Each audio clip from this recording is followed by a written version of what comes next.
been clear that we will provide Ukraine with £3 billion a year in military support for as long as needed. We're investing in Ukraine's defence industrial base. We're ratcheting up the pressure on Putin's war machine and on third country supplies. And I'm delighted today that the Chancellor has announced that we will provide £2.26 billion in additional support to Ukraine as part of the G7 Extraordinary Revenue Acceleration Loans to Ukraine scheme. Alex Bacon.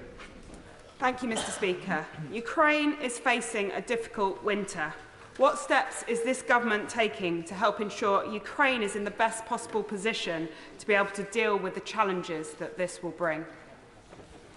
Well, I thank my honourable friend for her very important question, and I completely agree with her.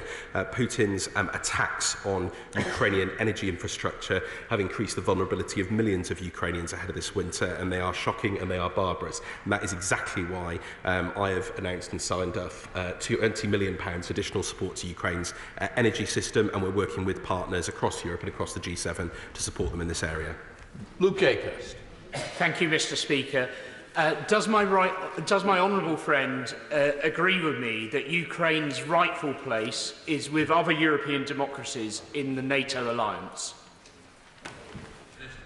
Well, I thank my honourable friend for his important question. He will know that the NATO Secretary-General was here in London very recently alongside President Zelensky, and the Prime Minister welcomed them along with the Foreign Secretary. Our allies have made clear that Ukraine's future is in NATO, and indeed at Washington they confirmed that Ukraine is on an irreversible path to NATO membership, and I can confirm that we will play a leading role in supporting Ukraine's pathway to membership.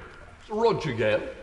Given that answer, Mr. Speaker, does the Foreign Service consider that the reported presence of the Secretary-General of the United Nations at Putin's summit in Russia will be helpful or unhelpful to Ukraine? And if the latter, what's he doing about it?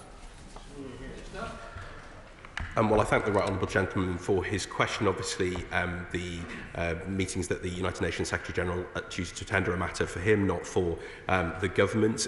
We, of course, continue to work with a wide range of allies to support Ukraine across the G7, as we've done today with that announcement, and, of course, with our partners in Europe. Mark Pritchard. Does the Minister share my concern of worrying reports of North Korean troops fighting for Russia in Ukraine, and what message would he give from the dispatch box today to Pyongyang? Well, I absolutely share his concerns, and indeed the Foreign Secretary has been clear that we condemn in the strongest terms DPRK's continued unlawful arms transfers and the reported deployments of its troops to the Russian Federation to support the unlawful war of aggression in Ukraine. And that's not only in violation of multiple United Nations Security Council resolutions, but it will also prolong the suffering of Ukrainian people and threatens global security, so we condemn it in absolute terms. Mr. Speaker, to move us beyond the condemnation, last week troops have arrived from North Korea in Russia. They are training in Russian fatigues based on videos we have seen. In addition, we know that Russia has procured multiple weapons to aid the merge of Ukrainians from North Korea. Putin has seized the escalation ladder. So will the Minister now not declare North Korea a combatant in the renewed illegal invasion of Ukraine, demarche the North Korean charge, and confirm what unilateral and multilateral action we will be taking in response to this? Quite right. Well, I thank the Shadow Minister for her points on this. As I said, we absolutely condemn what North Korea is reported to have been doing, and indeed, of course, you'll have seen in the response to the Iranian transfer of ballistic missiles to Russia that we acted strongly, swiftly and firmly, and we are very closely monitoring what Russia is providing to the DPRK in return for its provision of arms and military personnel, and we are deeply concerned about the potential for further transfers, including of ballistic missile-related technology. That would obviously jeopardise peace and stability not only in Ukraine but indeed across the world, and we condemn it absolutely. Nigel Farage. Thank you, Mr. Speaker. Question number 3. Mr. Speaker, with permission, I will answer the honourable gentleman's question along with number 20. The government inherited a situation where the long-term secure operation of the Diego Garcia military base was under threat. The agreement that we have reached secures the future of the base and strengthens our role in safeguarding global security. And of course, the agreement is subject to the finalisation of a treaty which the government intends to complete in the coming months. And Parliament, Mr. Speaker, will have the opportunity to scrutinise the treaty in the usual manner following its signature. Nigel Farage. Since the mistaken opening of negotiations by the last government on the sovereignty of the Chagos Islands, it turns out the British High Commissioner and others appear to have been bugged by the government of Mauritius. If the police investigation into this proves to be true, and we can see that Mauritius, their government at least, are bad actors, in the light of that, is the 99-year-old lease that you got on Diego Garcia even worth the paper that it's written on? Well, of course, we note the reports with significant concern, but the Honourable Gentleman would understand that I'm not going to comment on an ongoing police investigation. As I pointed out yesterday, these obviously relate to historical conversations, not during the current round of negotiations, and we're absolutely confident that we've achieved a treaty that meets both our national security objectives, closes off a migration route, but also fundamentally respects the interests of Chagosian people. Gregory Stafford. Thank you. How can the Minister continue defending the ceding of the Chagos Islands to Mauritius when China is rapidly expanding its influence in the Indo-Pacific? Yes. With no binding agreement against Chinese military involvement in the future, has the government recklessly compromised British and Allied security just to appease vested interests? Well, I completely reject what the Honourable Gentleman suggests, and this idea that somehow Mauritius is in hock to China, or that somehow it opens up a place for China. Let me be absolutely clear. Mauritius is one of only 2 African countries that haven't signed up to the Belt and Road Initiative. There is absolutely no way that we would have signed off a treaty, nor indeed the United States, across the national security apparatus, one that compromised any of our security interests or those of our allies. And let me be clear, the unequivocal support from the United States President, the Secretary of State, to the Defence Secretary and across the establishment makes clear that this is the right deal for our security and that of our allies. Deirdre Costigan. For Mr. Speaker. Thank you, Mr. Speaker. With your permission, I will answer the Honourable Lady's question alongside also questions 6, 13, 14, 16, 19 and 22. Mr. Speaker, October is likely to see the least aid enter Gaza since the start of the conflict. That is unacceptable. As the Foreign Secretary stated on the 16th of October, the UK is pressing Israel alongside our partners to allow the aid into Gaza that is so clearly needed in this desperate situation, and to enable the UN and its humanitarian partners to operate effectively. Deirdre Costigan. Thank you, Mr. Speaker. I recently met with the West London Islamic Centre in my constituency of Ealing Southall, and they told me that they are deeply concerned about the plight of severely injured children in Gaza who need urgent medical help. Could the Minister outline what work she is doing to ensure these children get access to the very best medical attention? Thank you, Mr. Speaker. I'm grateful to my honourable friend for raising this important issue, and also to her constituents and the very many people across the UK who are determined to do what they can. Of course, we've seen that also with the UK public's response to the DEC appeal, matched by this government's £10 million. Now, she asked specifically about young children who have been caught up and who have been injured. The extent of disease and injury is significant and deeply concerning. We've provided significant support, including through UK Med, for their field hospital in Gaza. And last week, my honourable friend announced £1 million to the Egyptian Ministry of Health to support medically evacuated Palestinians from Gaza. Will Stone. Many residents from Swindon North have contacted me expressing their concerns about Gaza. What steps is the Minister taking to help improve the humanitarian situation in Gaza? Thank you, Mr. Speaker, and I'm grateful to my honourable friend for raising this. We see people up and down the country who are very concerned about the humanitarian situation in Gaza. Clearly, we now have extreme levels of food insecurity. We're very concerned about the situation in northern Gaza in particular. We have been very clear, including to all actors in the region, via the Foreign Secretary, the Prime Minister and all of us in the ministerial team, that there must be access to the aid that is so desperately needed in all of Gaza. Anna Dixon. Thank you, Mr. Speaker.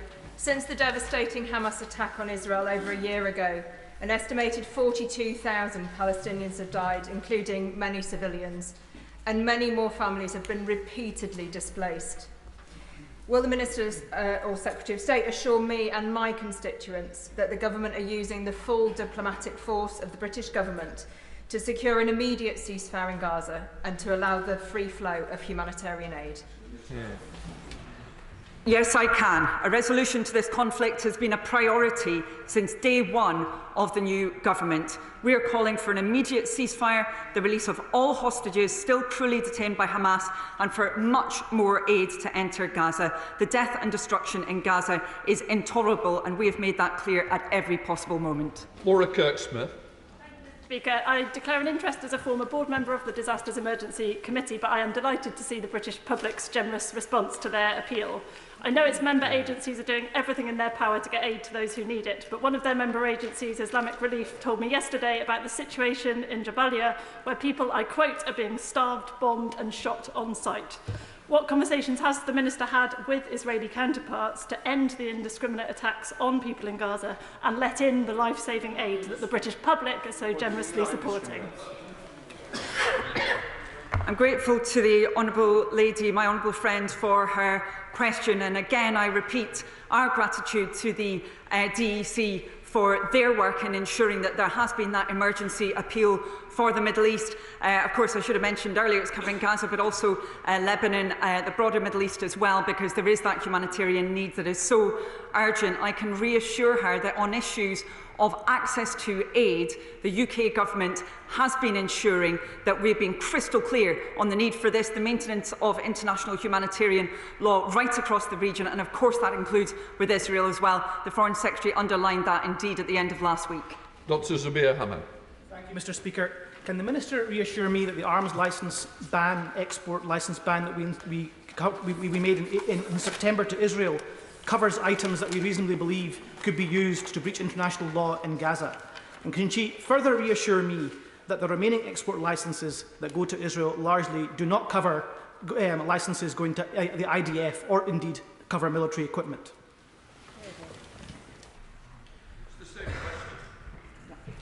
Okay, we asked our whips, that's fine. Sorry, we've got one person answering the... Okay. Yeah, that's fine. Thank you, Mr. Speaker. I do want to be very clear, as I think there is some confusion on this point, which is so important.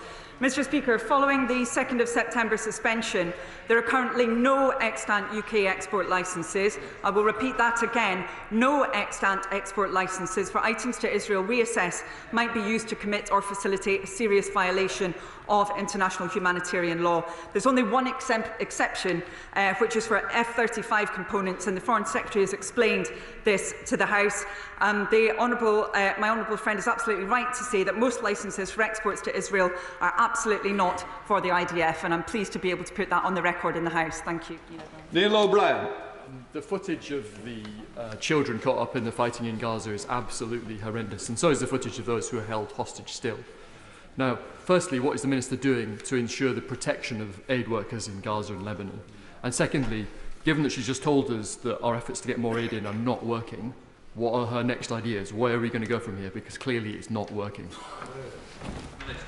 I'm grateful to the honourable member for his question, and we have indeed seen some extremely disturbing scenes. Of course, it's very important that we ensure that there is verified information in the fog of such a horrendous war, but I know that we will all have seen those scenes and be disturbed by them. Now, the UK government is determined to do all that we can to ensure that aid is accessing those who need it. So we are using every opportunity that involves working with UN agencies in detail. I've had many meetings with them. Of course, he will know that we've also resumed support for UNRWA. We've been in close contact with them, the World Food Programme, all others working on this, but also bilaterally with all of our partners who are working in the region, with a number of different countries working with us to try and ensure there is that access to aid that's so desperately needed. Catherine Fuchs. Thank you, Mr. Speaker, and I thank my honourable friend for all she has done so far on this issue. But my constituents, including Damon and Annie, are extremely concerned that every day things are only getting worse, with the UN saying that all essential supplies for survival are running out, and given the abject conditions in North Gaza, the fact that humanitarian access is nearly non-existent is unconscionable. A year on from the conflict starting, we are still debating restrictions on the flow of aid by Israeli authorities.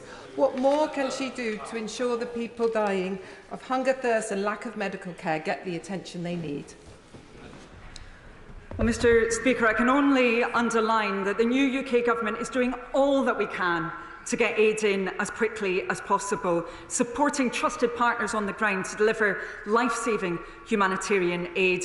As was already mentioned during this debate, we have agreed to match up to £10 million of public donations to the Disasters Emergency Committee's Middle East Humanitarian Appeal. That is going to be providing life-saving aid, including medical supplies, shelter and clean water to people in need. That's on top of the support we released for UNRWA. But of course that aid then needs to get to the people who are desperately in need of it. And I would refer to the response I just made to a previous question on this point. We're using every avenue to advance that cause. Mr. Speaker, the images coming out of northern Gaza have horrified many, as has the news of yet more indiscriminate bombing. And it's had many reaching into humanity's darkest periods for historical comparisons. Now, I don't know which of those is appropriate, but I do know that on each of those occasions we told ourselves this time was different, and yet it never was. Mr. Speaker, does the ministerial team realise that what they do now is what they would have done then? And if they do realise that, do they believe that the conversations they're having are enough? And if they don't, when will they actually act positively to bring about a ceasefire? Thank you, Mr. Speaker. I'm grateful to the Right Honourable Member for his question. However, surely he must recognise that from the first day of this new government coming into position, we have sought to do all we can to advance that cause of a ceasefire. And on the issue of international humanitarian law, which he rightly stated so clearly as being imperative, we have been consistently clear as a new government. Israel must comply with international humanitarian law. It must allow unfettered aid access. Our message is clear. Israel could and must do more to ensure that aid reaches civilians in Gaza, and we have upheld our legal requirements around that, as he will have seen in relation to the decisions taken around arms export licences. Brendan O'Hara. Last month, the Minister of State told this chamber, "We could not be clearer. Intentionally directing attacks on civilian objects is a war crime. Those attacks threaten civilian access to power, heating, water supply, impacting safety and livelihood of millions of Ukrainians." And she was absolutely right. But why is it that this government can't immediately call out Putin's war crimes the moment they happen, but they seem utterly incapable of doing that when the perpetrator is Netanyahu and when the victims are Palestinians?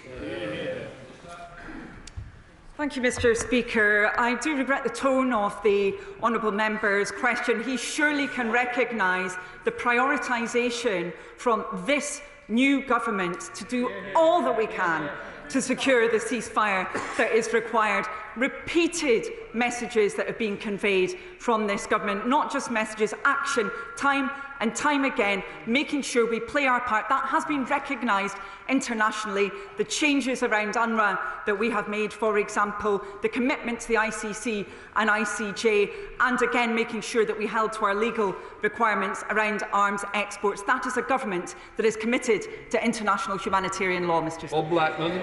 Thank you, Mr. Speaker. Intercepted communications demonstrate that Hamas are struggling to find room in their warehouses for the aid that is arriving. So what action is the Minister going to take to make sure that UNRWA actually get that aid to the people that need it, desperately need it, we accept, when Hamas are preventing it from reaching the Palestinian population? Thank you, Mr. Speaker. The government is clear that UNRWA plays a vital role in saving lives in Gaza and providing much-needed food and basic services and supporting stability in the West Bank and wider region. Wherever there are allegations or reports that there may have been instances of activity that are unacceptable, for example, those that were covered by the Colonna report, we have stated very clearly to UNRWA they must be investigated. They did do that with the Colonna report, and indeed the UK government has supported the implementation of the findings of that report, and we continue to discuss that in detail with UNRWA so that they can indeed operate in the manner that they are mandated to do by international law. Adnan Hussain. Whilst I appreciate the comments made in respect of aid, does the Minister condemn the ethnic cleansing and annexation of northern Gaza under the General's plan, where aid is not being allowed to go into northern Gaza? And if so, what action is being taken against it to demonstrate the UK's strongest objection? Thank you, Mr. Speaker. The UK Government is extremely concerned by the situation in northern Gaza. This morning I was discussing this with humanitarians. I have been just about every single day. We really see a deterioration in people's circumstances there in terms of health, access to aid. And as I said at the beginning of my statement, the fact that we've seen the lowest amount of aid, or will likely see it this month since the start of the conflict, is unacceptable. We are deeply concerned about the fact that now we've seen many people who have been displaced, not just once, twice or 3 times, but indeed up to 9 times. We will continue to argue for the need for humanitarian access to Gaza. Thank you. Greg Smith. Thank you, Mr. Speaker. Further to the answer the Minister gave a few moments ago on UNRWA supplies were found in the Hamas leader Yahya Sinwar's underground hideout. As my honourable friend said, the Hamas terrorists are struggling to find warehouse space to store all the misappropriated aid. So when will the government review their commitment to funding UNRWA and actually take action to stop the misappropriation of this aid? Mr. Speaker, I would refer the honourable member to my previous response on this. The UK Government takes any such allegations very seriously. Of course, we have ensured that these are taken up with UNRWA, and indeed with the Colonna report we saw there a thorough investigation into allegations that have been made, some of which were proven. UNRWA has been taking action in order to deal with them. It really is important that neutrality is held to, and we as the UK have played our part by ensuring that they have the funding required to implement those recommendations. Senator Foreign Secretary Andrew Mitchell. Thank you, Mr. Speaker. Following the removal of the international terrorist Yahya Sinwar and the possibility of an amnesty for those who now release the 97 remaining hostages, what pressure is the government bringing to bear to urge Hamas to lay down their arms and release hostages, both of which are necessary for full, unfettered access for humanitarian relief in Gaza? Well, I'm grateful to the Right Honourable member, of course, for raising this incredibly important issue, and the suffering of particularly the family and friends of the hostages is indescribable. The Foreign Secretary has met with them, particularly those who have UK links, so has the Prime Minister, and repeatedly they have ensured that the release of hostages must be prioritised. They have articulated that message time and time again, will continue to do so until the hostages are indeed able to return home, as they must be able to do. Mr. Speaker. Thank you, Mr. Speaker. Thank you, Mr. Speaker. Coexistence, Mr. Speaker, is inescapable, and a two-state solution is one day inevitable, as both Israelis and Palestinians are here to say. Just as the First Intifada ushered in the historic breakthrough at Oslo, so too Britain, with its deep regional connections, UN responsibilities and brilliant diplomatic service, has a key role in lifting people's eyes to a very different future. What discussions is the government having on this, building on the significant efforts started under the last government? Thank you, Mr. Speaker. We don't always agree across the dispatch box, but I strongly agree with the Right Honourable Member's characterisation of the need for ultimately a two-state solution as the only way of delivering the peace and security that the people of Israel and Palestine also deserve. That's a long-term commitment of this government to make sure that we play our part in exercising leadership towards that two-state solution. But of course, as he would expect, we need to show what that can deliver. There's a huge amount of work ongoing around reconstruction. I've discussed this, for example, in detail with the World Bank. The survey that they've been conducting around need that will be required, making sure that's fully coordinated so that we can see that secure future for those who are in Gaza at the moment. Thank you. Liberal Democrat spokesperson Colin Miller. Thank you, Mr. Speaker. The attacks saw more than 4-5 residential blocks razed to the ground. Some reached the hospital, some remain under the rubble. That is the account of Dr. Eid Sabah of Kamal Adwan Hospital in northern Gaza, which he gave to the BBC yesterday. I've noted the Minister's qualified earlier response, but as the UN Special Envoy for the peace process warns that nowhere in Gaza is safe, does the Minister agree with me that the UK should now cease all arms exports to Israel? Thank you, Mr. Speaker. I, with all due respect, particularly to my county colleague, would urge him to look again at what I stated, which stipulated very clearly the legal grounds for that decision around arms exports, but also the clarity around the fact that the restrictions that have been placed on arms due to that legal regime, which the UK government was determined to fulfil, are because the other licences are not going to be used in the manner that some would suggest. We're very clear about the need to fulfil our international responsibilities in that regard. And just, if I may, very briefly, Mr. Speaker, he talked about the role of healthcare workers within Gaza, and we would seek to pay tribute to all of those who have been delivering healthcare, many of them British citizens. UK Med, which the UK government has supported, we pay tribute to them. Davis. Mr. Speaker. Thank you, Mr. Speaker. I thank my honourable friend for the question. The Foreign Office works closely with our allies and partners to counter Iran's support for proscribed groups. They clearly include Hamas, as many members have mentioned already, Lebanese Hezbollah and Palestinian Islamic Jihad. We currently have over 400 sanctions in place on Iran in response to their human rights violations, nuclear escalation and indeed terrorism. We also continue to hold Iran publicly accountable for their direct support, as my right honourable friend, the Foreign Secretary, did in his intervention at the Security Council on the 25th of September. Iran's malign activity and support for its proxies is destabilising the Middle East. Does the Minister agree with me this must end? And would he say a little bit more about what steps he's taking? Thank you. I do agree. In all of our efforts in the region, we are clear Hamas and the other Iranian proxies that are doing so much to destabilise the region must stop, and we're working with our allies to that effect, including reviewing new measures that we can take. Thank you, Mr. Speaker. For years, the Foreign Secretary and the Labour Party has promised to proscribe the Iranian Revolutionary Guard Corps, the chief sponsor of global terrorism. Is the government going to take action to tackle terrorism and extremism in the UK, or is the government going to break yet another promise? Thank you, Mr. Speaker. As I understand the question from the former Home Secretary, she's saying when she was the Home Secretary, she did not prescribe the IRGC. She thinks we should now, within 100 days. I say to my honourable friends, we will take the necessary action in the UK to prevent the IRGC from taking action on these streets, but we do not comment, as she knows well, on whether or not an organisation is under consideration for prescription in the normal way. Jodie Gosling. Thank you, Speaker. Question 7, please. Thank you, Mr. Speaker. I'm grateful to my honourable friend for raising the issue of illegal migration. This government is strengthening key international relationships to tackle organised immigration crime, increase returns and secure our borders.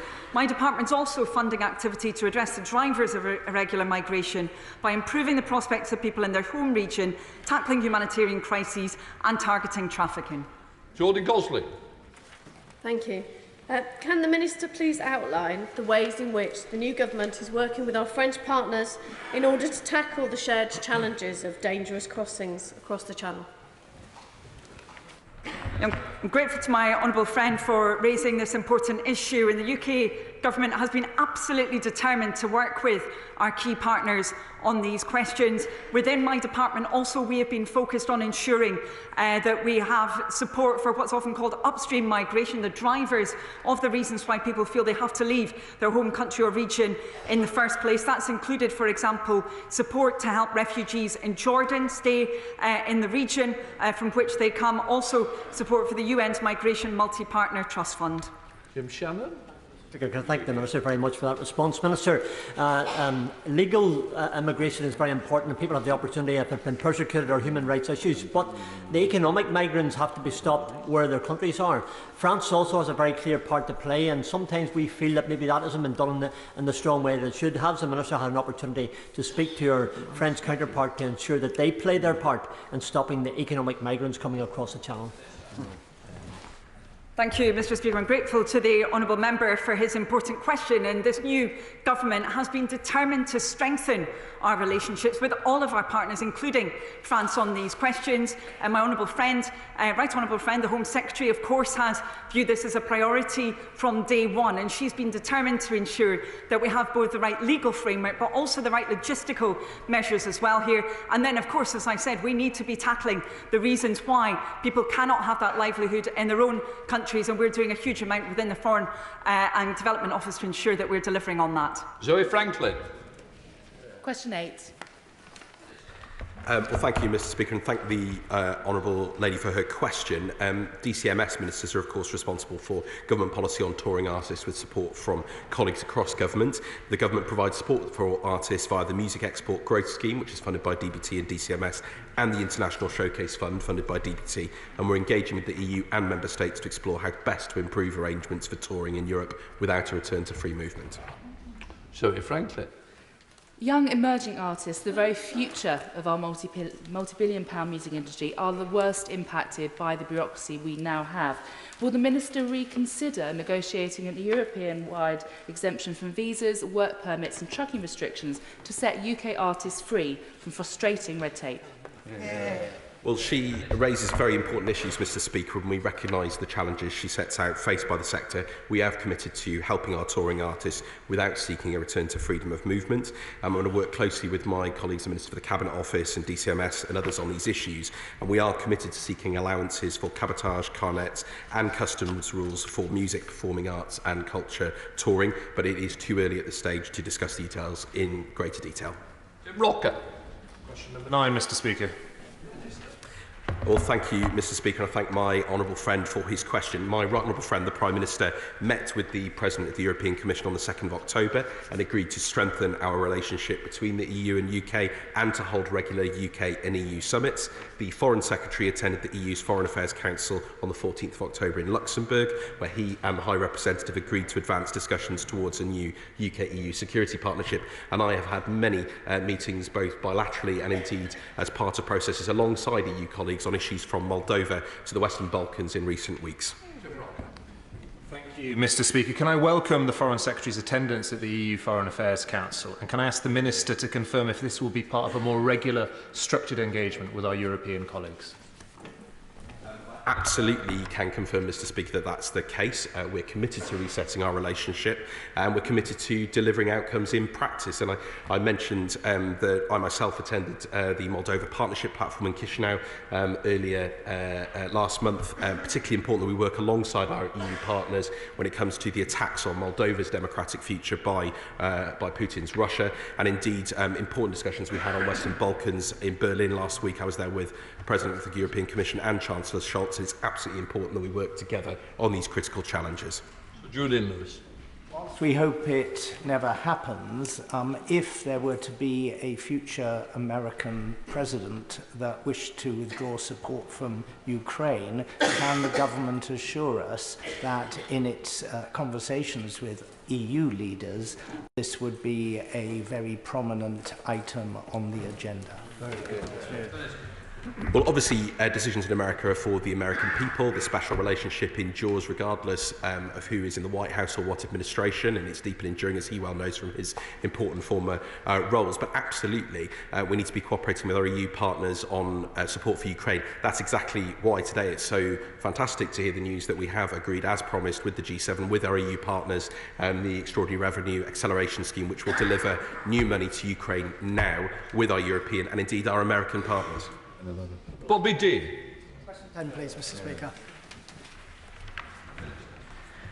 Mr Speaker, as a matter of long-standing policy, which the honourable member will understand, the government doesn't comment on the detail of national security matters, but let me be clear.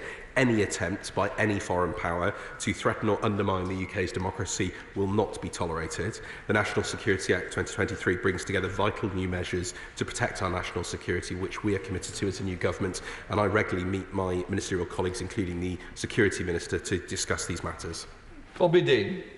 Thank you, Mr Speaker.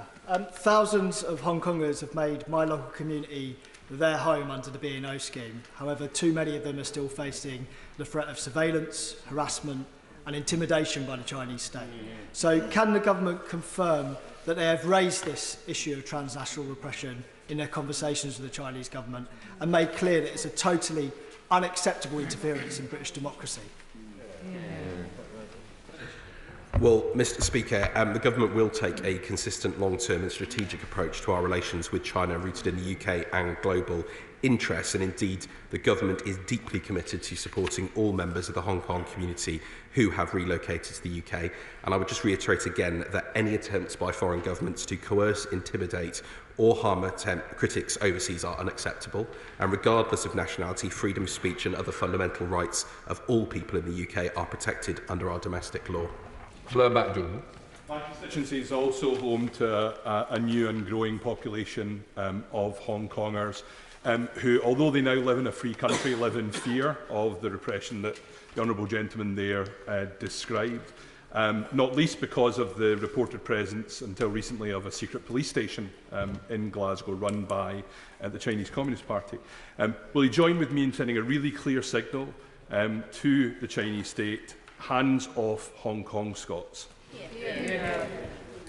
Well, Mr. Speaker, I've made clear our support to the Hong Kong community in the UK, and we have made absolutely clear to Chinese authorities that the existence of undeclared sites in the UK were unacceptable and their operation must cease. And we have been told that they have now closed. The Foreign Secretary has been in China on the 18th and 19th of October, where he met his counterpart, Foreign Minister Wang Yi, and other senior Chinese figures, and he raised human rights, including issues related to Hong Kong. Shadow Minister Alicia Counts. Thank you, Mr. Speaker. Freedom of speech is fundamental to democracy, and yet Jimmy Lai's sham trial is due to resume on the 20th of November. The Foreign Secretary has so far failed to meet Jimmy's family, nor Jagta Singh Johals, who he promised me at the last Foreign Office orals he would meet with within weeks. I wrote 5 weeks ago to Minister about Ryan Cornelius, Ala Abdel Fattah, who should both be free by now, and have received no response from the department at all.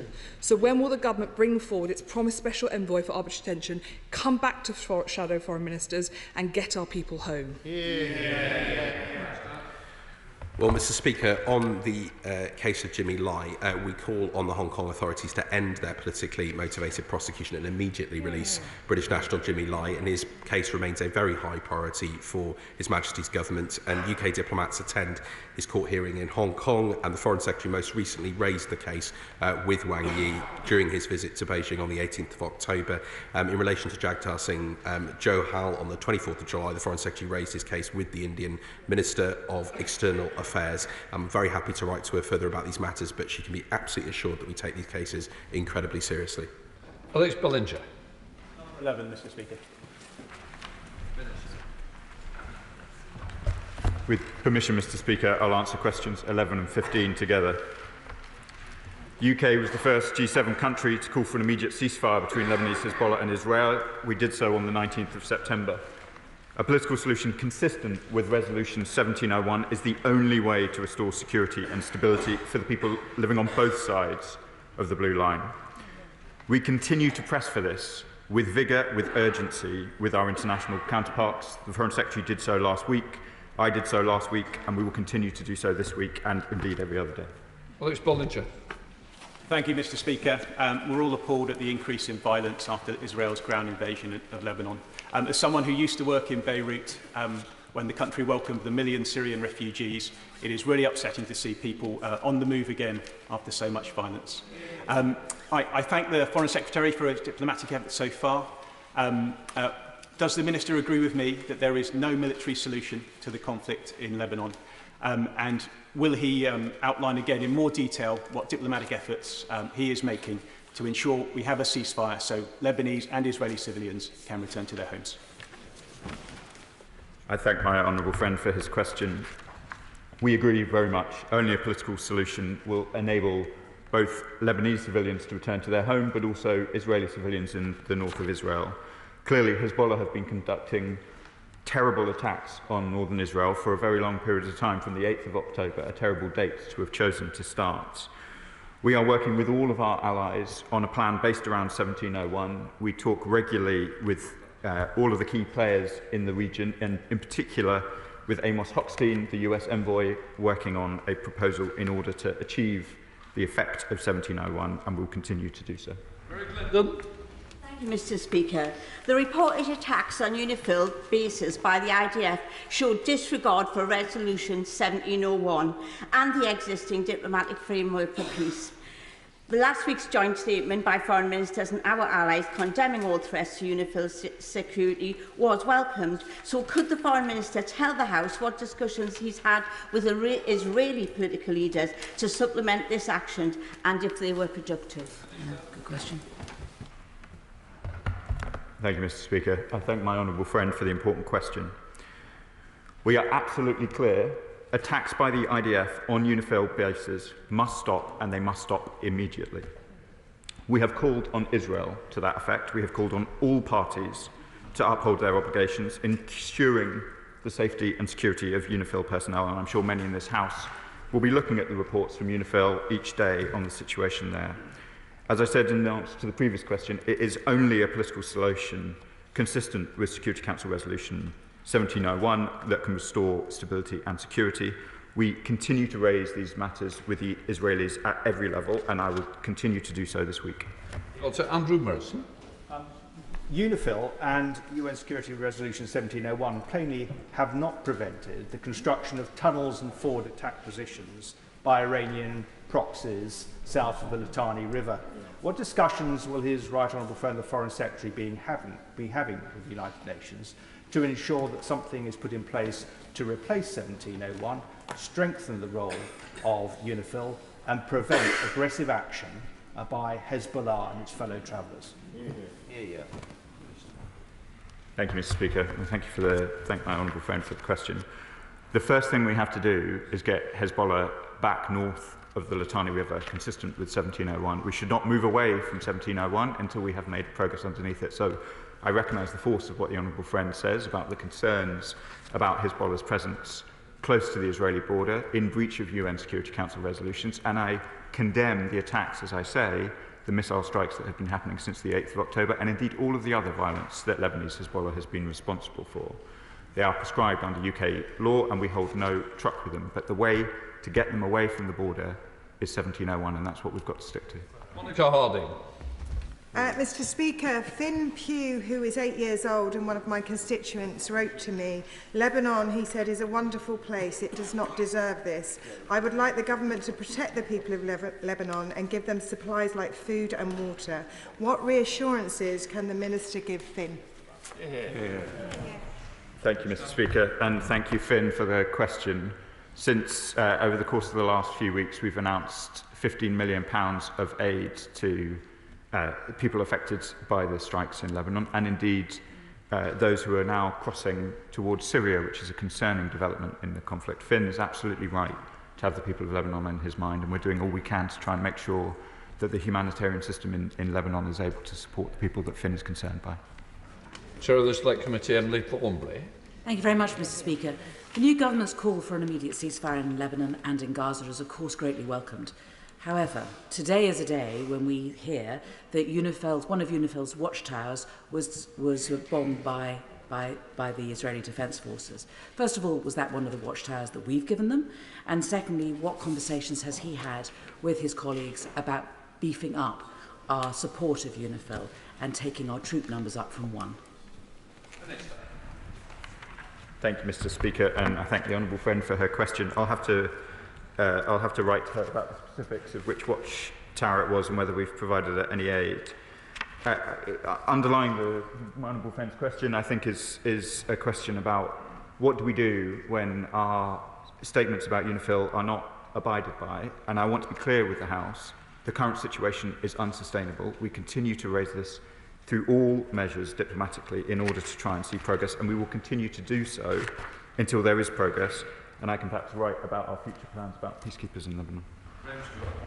Thank you, Mr. Speaker. There is only one route to sustained peace in Lebanon, and that is for the UN and the Lebanese state to stop Hezbollah carrying out its operations. That's right, isn't it? I thank my honourable friend for his question.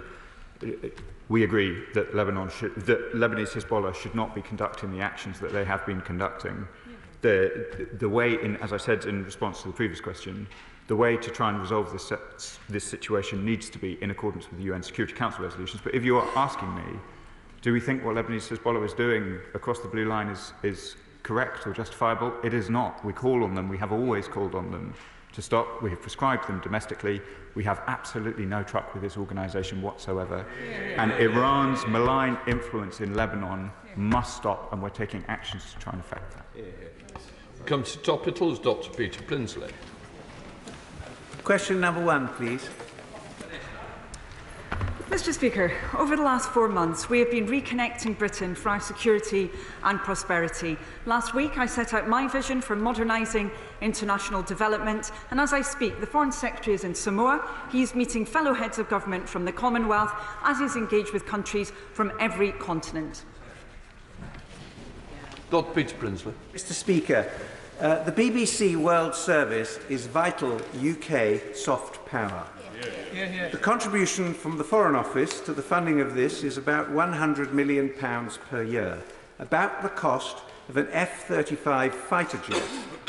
UK has plans to acquire 74 of these fighter jets. Would the Minister agree with me that we might consider acquiring only 73 of these jets if this was the price of preserving the BBC World Service?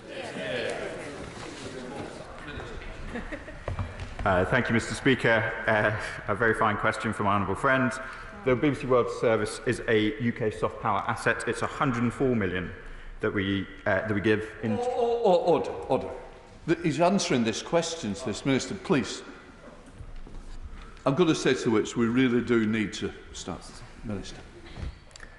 It's 104 million that we provide to the BBC World Service. It is very good value indeed. I will not seek to get into budget negotiations in advance of the budget because I know better than that, but I agree very much on the importance of the World Service and the vital function it provides internationally. Shadow Foreign Secretary Andrew Mitchell. Thank you, Mr Speaker.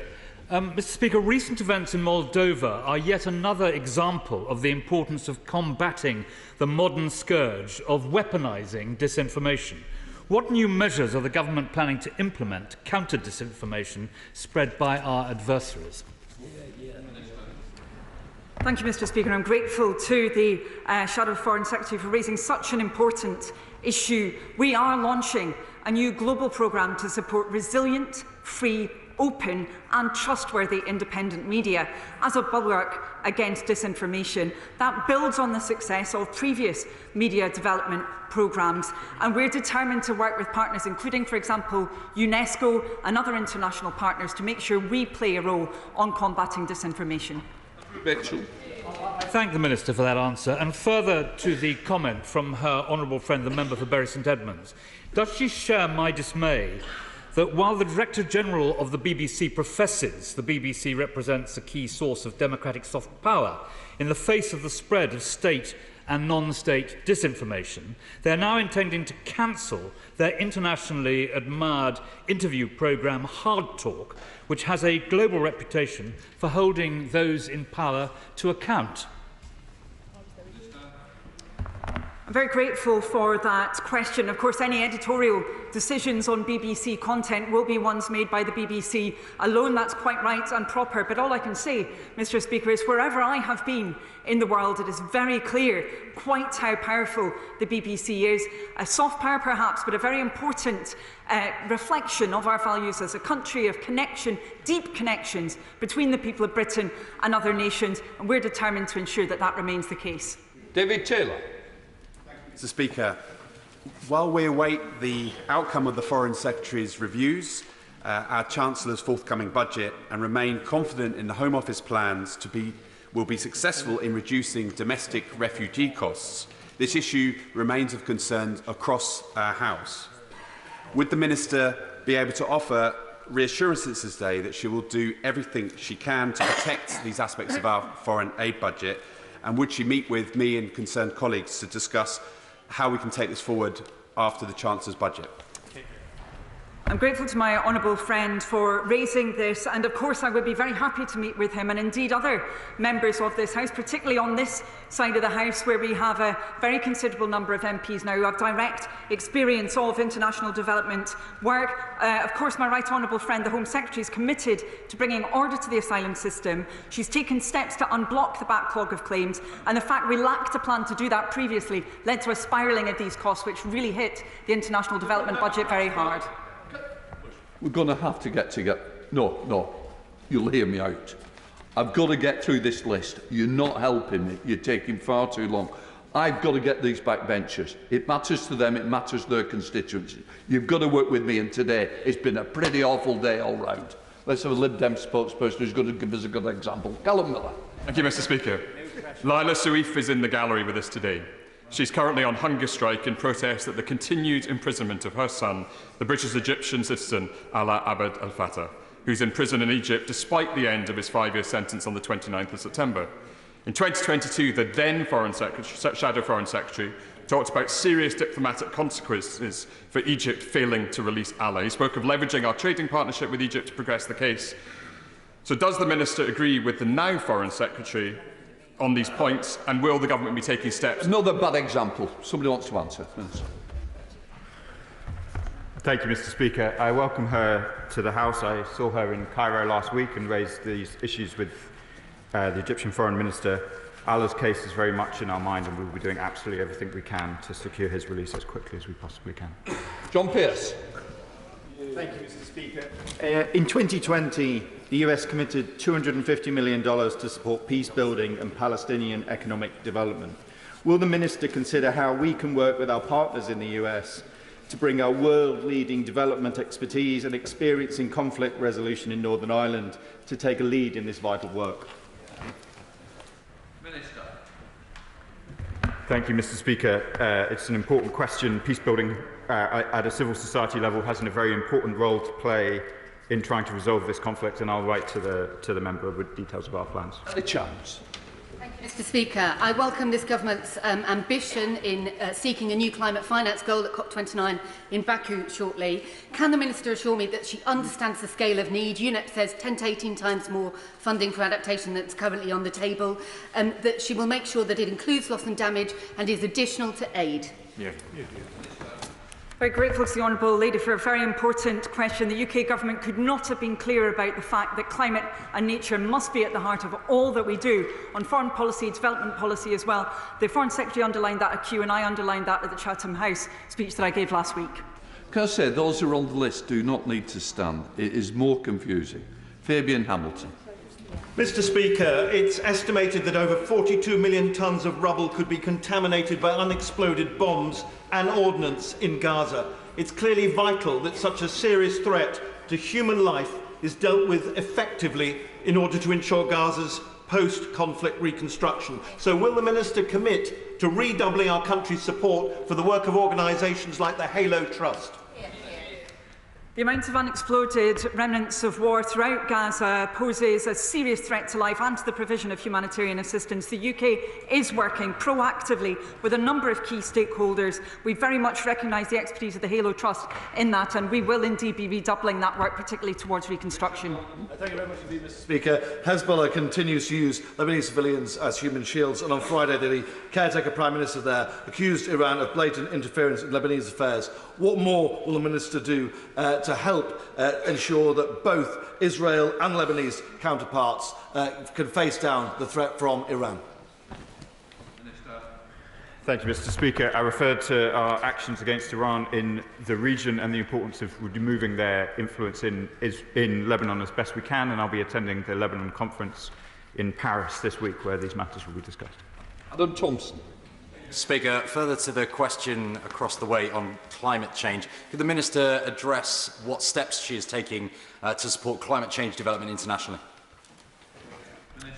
My honourable friend raised an incredibly important point. It's critical that the UK can speak with credibility on these issues. Now with the new UK government, we can, given the creation of GB Energy and the other measures that we've taken. We're ensuring that climate leadership is always to the fore, and that includes in the COPs, and of course that for nature in Colombia is fast approaching. Tom Morrison. Thank you, Mr. Speaker. Winter is now approaching the Northern Hemisphere, with many civilians in Palestine and Lebanon without homes, water and electricity. What is the government doing to support winterisation efforts in the region? The honourable gentleman raises an incredibly important question. Of course, we see many people who've been displaced with very few clothes, very few belongings that they desperately need, and particularly with the threat of winter and much worse weather coming very speedily down the track. The government has been discussing this with many of our partners. Steve Young. Thank you, Mr. Speaker.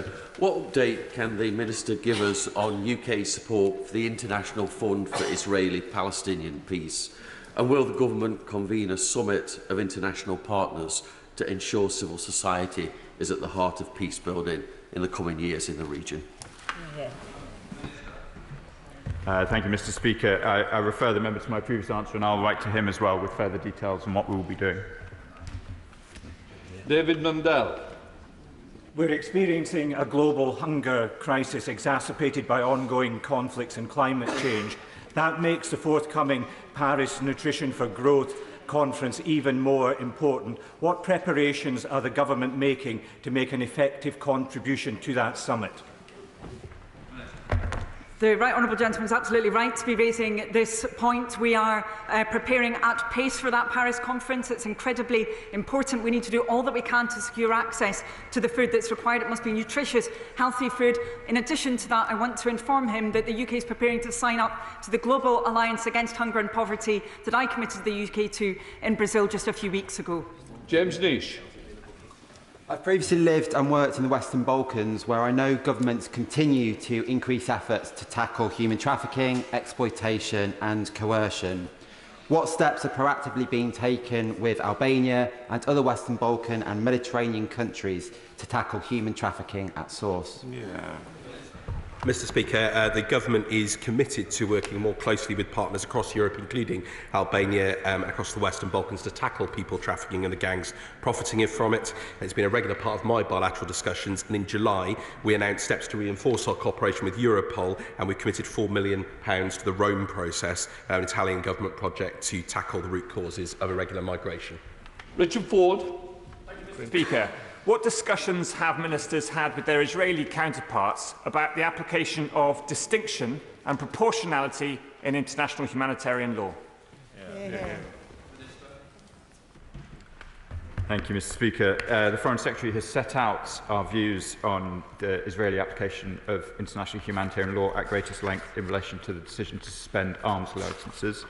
We keep those issues under regular review, and we'll update the House if there's a change in that assessment. Imran Hussain.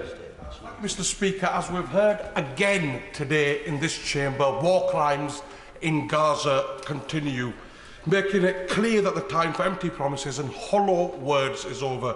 Does the Minister therefore agree with me that the international community must finally fulfil its responsibility and take real action, starting with immediate sanctions on hard-right extreme ministers in the Netanyahu government? Thank you, Mr. Speaker, and thank my honourable friend for the question. I hope that members can see that the words we have been speaking at this dispatch box have not been hollow. Since coming into government, we have restored funding to UNRWA. We have taken steps in the ICC, in the ICJ, and in relation to the arms suspension that I just referred to. In relation to the far-right settlers, which I think the member was referring to, we put in place sanctions just Thursday last week. And as the Prime Minister was clear at Prime Minister's questions, we continue to review these issues and will return to the House. Campbell. Thank you, Mr. Speaker. The outgoing US President has indicated he's been told where and when the Israeli government will respond to the Iranian terror threat. Has our government been informed? Thank you, Mr. Speaker. I think you and other members will understand it's not appropriate to comment in this House. That's sharp. The Minister will be aware the ICJ ruled that Member States like the UK are obliged to distinguish in their dealings between the Green Line Israel and occupied territory. In line with that ruling, as well as obligations under UN Security Council Resolution 2334, what steps is the Government taking to address products entering the UK from illegal settlements? Thank you, Mr. Speaker. I'm sure the Minister is aware. Thank you, Mr. Speaker. On the complex issues of trade with Israel and how we distinguish, I'll write to the member if that's okay to set this out. Will Foster, second. Thank you, Mr. Speaker. I'm sure the Minister is aware of the tragic case of Sarah Sharif in my constituency in Woking. What they might not be aware is when Sarah's family fled Woking to Pakistan, they took Sarah's two siblings with them. They did not return, those siblings did not return when the parents returned to stand trial. Will he agree to write and raise with the Pakistani government that they either vouch for the siblings' safety or that those children should be returned to the UK? Thank you, Mr. Speaker. I'd like to assure the House that the safety and well-being of British children overseas, which appears to be the situation in this case, is of utmost concern to the whole government and me as the Minister for Consular Affairs. I'll write and meet with the member if that's useful to understand the case and what we can best do to support these children. That Committee of International Development, Sarah Champion. Thank you, Mr. Speaker. Even before the current conflict started in Gaza, 98,000 children had a disability. Thousands more have now been horrifically injured, and those with long-term conditions have not had medical support at all. So whilst I welcome the government's commitment to urgently facilitate medical evacuations, how is that possible when Israel is controlling the Rafah crossing? Well, I'm grateful to the Honourable Lady for raising this issue, and of course it's a matter that she knows in great detail through her work in the Select Committee. Of course, we're determined to ensure that we do all that we can as the UK in partnership with other countries towards the wellbeing and safety of children in Gaza. She mentioned around healthcare, where we have been supporting UK Med and others on that issue, but also around education as well. Many children have now been out of school for a year. We're determined to play our part in rectifying that situation. Final question, Sarah Green. Update the House on the grim situation in Sudan. In particular, what pressure is being put on regional actors to stop fuelling the crisis, and what is the UK doing to help the 16 million children that Save the Children estimate face severe food shortage right now? I'm very grateful to the Honourable Lady for raising this situation, because the humanitarian crisis in Sudan is the worst in the world. We see millions of people facing food insecurity, famine, which has been now verified as taking place disturbingly in the Zamzam refugee camp. The UK will continue to do all that we can, including as a penholder, working with partners to raise the profile of this, to say to the warring parties they must allow access to aid. Thank you. Right, that completes questions. Let the front benches change over.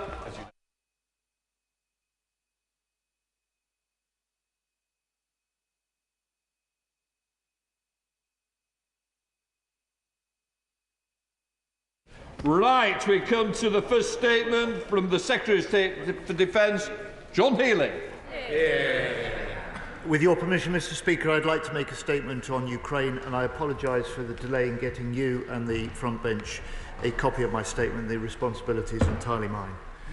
Mr. Speaker, I've just returned from 3 days of intense defence diplomacy. First, at the NATO Defence Ministers meeting in Brussels, where we welcomed President Zelensky, and then at the G7 Defence Ministers in Naples, where we had important updates from the battlefield, agreed this is a critical point in the conflict, and stressed the need to step up and speed up support for Ukraine.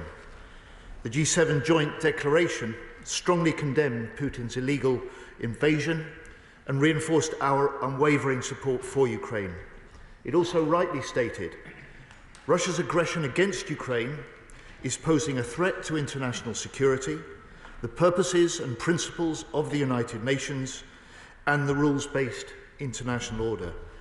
This is what's at stake for us all. And if President Putin prevails in Ukraine, he will not stop at Ukraine. And if big nations redraw international boundaries by force, the sovereignty and security of all nations is undermined. That's why the UK support alongside allies is so important. Military, economic, industrial, diplomatic. But I can tell the House, Mr. Speaker, I've returned to the UK knowing that NATO is united for Ukraine, the G7 is united for Ukraine, just as the UK is united for Ukraine. And our job now is to turn these talks into action which is exactly what we are doing as a government. So the Chancellor and I today are announcing that the UK will provide an additional £2.26 billion to Ukraine. Now this is new money which will be delivered under the Extraordinary Revenue Acceleration Loans to Ukraine scheme. That's part of the $50 billion loan package from G7 countries to support Ukraine's military, budget and reconstruction needs. Loans, Mr. Speaker, which will be repaid using the profits generated from immobilised Russian sovereign assets. Yeah. Profits on frozen Russian money supporting Ukraine's fight against Putin, turning the proceeds of Putin's corrupt regime against that regime and putting it in the hands of Ukrainians. Mr. Speaker, I want to be clear. Today's new money is additional to the £3 billion a year of military support this government has committed to Ukraine each year for as long as it takes. In addition to the £3.5 billion Defence Industrial Support Treaty, which I signed with Defence Minister Umerov in July, money that will be used by Ukraine to procure military equipment from British companies, boosting our British jobs and our British industry. And extra to the additional artillery, air defences, ammunition, missiles that we have announced and delivered in the first 4 months of this new government. Ukraine is a first-order priority for me as Defence Secretary. It's a first-order priority for this government. We will continue to step up support, we will continue to lead, and we'll continue to stand with Ukraine for as long as it takes. Yeah. Now, Mr. Speaker, today is now day 973 since Putin launched his full-scale illegal invasion of Ukraine. 973 days during which Ukrainians have been fighting with great courage, civilians and military alike. And there have been important battlefield developments in recent weeks. When I last updated the House, Ukrainian forces were 1 month into their remarkable offensive in Kursk.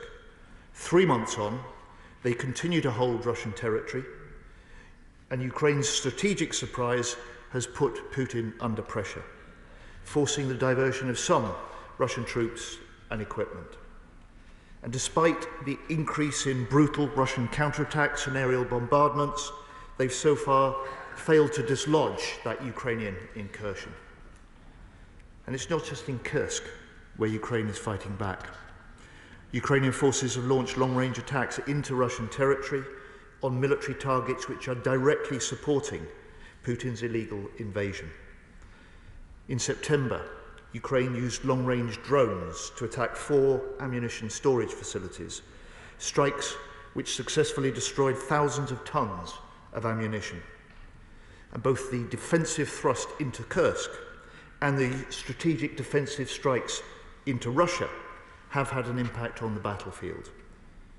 Russia's advance towards Pokrovsk in the east, Putin's main line of effort, has been slowed. Russian losses continue to rise. Since the start of the conflict, Russia has likely suffered 675,000 casualties. And in September, the average casualty rate each day of Russians on the battlefield in Ukraine was 1,271, a record high, 2.5 times the rate of this time last year. And on equipment, Mr. Speaker, they've now lost 3,400 tanks, 8,500 armoured vehicles and 26 vessels in the Black Sea Fleet have been destroyed or damaged. But despite this incredible Ukrainian resilience, they remain under great pressure from Russian forces across multiple fronts. And Russian troops continue to advance and continue to attack Ukrainian infrastructure, targeting the important port of Odessa and striking energy infrastructure. So as we head into winter, Mr. Speaker, Ukraine's energy generation capacity has been reduced by up to 2/3 of that of pre-war levels. Russian industry remains on a war footing. Russian artillery is outfiring Ukraine at least 3-1. And Russia is also recruiting this year an additional 400,000 troops. Defence will account for 32%, one-third of the total government budget in Russia next year. And Mr. Speaker, in a concerning new development, it is now highly likely that the transfer of hundreds of combat troops from North Korea to Russia has begun. North Korean soldiers supporting Russia's war of aggression on European soil. It is as shocking as it is desperate. North Korea already sends significant munitions and arms to Russia in direct violation of multiple UN resolutions.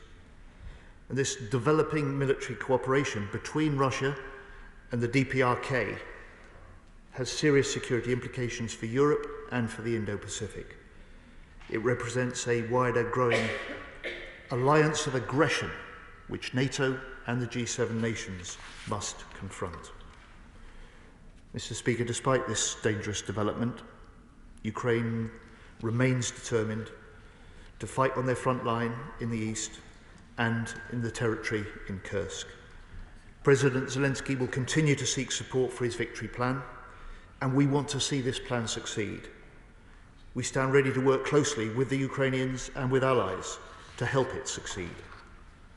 And as we approach 1,000 days of this war, this conflict is now at a really critical moment. And that's why the UK continues to step up support for Ukraine.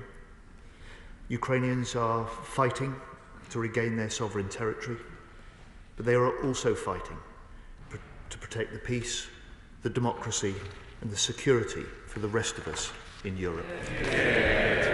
James Cartledge, the Shadow Secretary of State. Thank you, Mr. Speaker, and can I start by thanking the Secretary of State for advanced side of his statement. May I offer my condolences and everyone on this side of the House to the family and friends of Corporal Christopher Gill, who we understand tragically lost his life during a training exercise recently. We understand he served this country for 13 years, including in Afghanistan, and more recently volunteered to train Ukrainian soldiers in the UK, having visited Salisbury Plain last May to see Operation Interflex, Mr. Speaker. We should be grateful to all of our service personnel, including Corporal Gill, who've played such a huge role training the Ukrainian armed forces. So they continue to fight and defend their homeland, a fight that goes on and one to which we continue to offer all support to the government, including in standing by the government, people and armed forces of Ukraine. As such, we warmly welcome the G7 joint declaration and funding announcement, but particularly share the government's concerns in relation to North Korea. Mr. Speaker, I have lost count of the many times Vladimir Putin has accused us and our allies of so-called escalatory action in our support for Ukraine. But today, we are considering the very real threat of North Korean combat troops being sent to support Russia's illegal invasion. Let us be in no doubt. Any potential agreement between Putin and Kim Jong-un to have North Korean boots on the ground in Ukraine at all, let alone in the numbers that have been reported, would be a major escalatory ratchet by Putin himself. After all, as the Secretary of State confirmed, Russia has already procured munitions and ballistic missiles from North Korea. Not only was the transfer of those weapons in the first place completely unacceptable, but a blatant violation of UN sanctions that Russia itself voted for. Both the transfer of North Korean weapons and now the threat of combat troops belies weakness and desperation, as the Secretary of State said, not strength on Putin's part. And above all, it begs the question of what he is offering North Korea in return. But we should not be deterred and must respond. We took decisive countermeasures to help constrain the transfer of weapons between North Korea and Russia. The Conservative government imposed sanctions on the arms for oil trade between Russia and North Korea, including asset freezes, travel bans and transport sanctions, and the new government in turn must now respond to this latest threat of combat troops. Can I press the Minister to look at how the UK should respond in the round? Yes, we need to look at the diplomatic tools we can use to disrupt cooperation between North Korea and Russia. But we also need to urgently look again both at our military aid to Ukraine and the freedom we offer them in terms of using the munitions we supply, particularly long-range missiles, Mr. Speaker. As such, and given the continued need to keep providing further capability to Ukraine, we welcome yesterday's announcement that the UK will contribute £2.6 billion to the G7 Extraordinary Revenue Acceleration Loan Scheme. We were a vocal advocate for mobilising frozen Russian assets to support Ukraine and strongly welcome the additional funding. Can I ask him, when will the money be made available to Ukraine and over what term? The sooner these funds are mobilised, the better. So when exactly will Ukraine receive the funding? Finally, Mr. Speaker, we have spoken many times of the reality that we are not just facing Russian aggression, but a broader authoritarian axis that ultimately threatens the UK. We've seen this explicitly in terms of Iran and the Red Sea, and now we see it coming ever closer to home with the prospect of North Korean troops deploying in a European theatre of war. Surely, this strengthens even further the argument that the government needs to deliver on its supposed cast iron guarantee to spend 2.5% on defence. So given that the Secretary of State failed to answer me in defence orals, can I once again press him to confirm that he is fighting hard with the Treasury to deliver a clear pathway to 2.5% in the budget at the end of this month? Secretary of State. Mr. Speaker, I'm grateful for his comments about Corporate Gill, and I will pass those on to his widow and make sure his family is aware of that and the sentiments of the whole House. He's right about the enormous contribution that Corporal Gill made, including to the Interflex training programme. And that's a programme I was proud to be able to commit to extending throughout 2025. It's a programme that the Chancellor and I together visited on Sunday, where we met Colonel Boardman, the commander of Operation Interflex, and we met the officers and soldiers, Mr. Speaker, of the Three Scots, together with instructors from Kosovo, Australia and Sweden, illustrating the way that the UK is leading a multinational effort to support Ukrainian soldiers. Mr. Speaker, the Honourable Gentleman is right, and I suspect there is unanimity in this House of concern about the developments in Russia and the growing alliance with North Korea, united in its determination to take the action required to respond to that, and united in recognising that we must do so alongside NATO and other G7 allies. He asks me about the new funds, the loan funds available for Ukraine through the proceeds of the interest on frozen Russian assets. We expect those to be available and in the Ukraine hands from early in the new year, which will make the UK ahead of many other nations participating in this scheme in doing so. And finally, Mr. Speaker, on 2.5%, we remain totally committed to spending 2.5% on defence. We must do this to meet the threats this country faces. The Prime Minister confirmed that commitment to set out a clear path to 2.5% in our first week in government at the NATO summit in Washington. And I just say to him gently again, the last time this country spent 2.5% on defence was in 2010 with a Labour government, a level that has never been matched in any of the 14 Conservative years since. Chair of the Select Committee, Tamranjit Singh Desi. Thank you very much, Mr. Speaker. I welcome the announcement today of the UK's increased support for funding for Ukraine as part of the ERA loan scheme, and the Secretary of State spoke about what is at stake for us all, but can he speak more about what discussions he had with his counterparts at the NATO Defence Ministers meeting about the need for them to substantially increase their support, and further to our Prime Minister's recent meeting with the US President, what update is there on the usage of Storm Shadow missiles by Ukraine? Mr. Speaker, can I first welcome the new chair of the Select Committee, who I believe now has a committee to chair, and I look forward to an invitation, I hope, to give evidence and to discuss with them soon. Mr. Speaker, at the NATO Defence Ministers, there was unanimity amongst 32 nations that the important commitments that NATO nations made in Washington, particularly to the $40 billion of extra support for Ukraine, must be delivered. There was a recognition too that pledges made must be pledges delivered. And one of the striking concerns that the Ukrainians have is that a third of the equipment and support pledged has so far been delivered. So there was a determination to step up, not just what we can provide, but how quickly we can provide it, something that as a new government we did from day one.